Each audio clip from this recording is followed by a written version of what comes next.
আজকে বানালাম বাটার দিয়ে মটর পনির।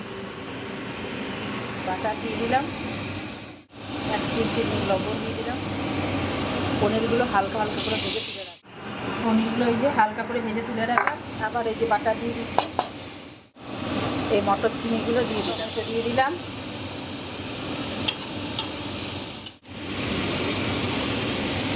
লবণ, হলুদ আর লঙ্কার গুঁড়ো দিয়ে আদা, রসুন, পেঁয়াজ, লঙ্কা সব একসঙ্গে পেস্ট করে সামান্য চিনি দিলাম।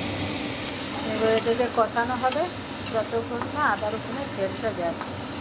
মশলাটা কষানো হয়ে গেছে, এবার জল দিয়ে দেবো।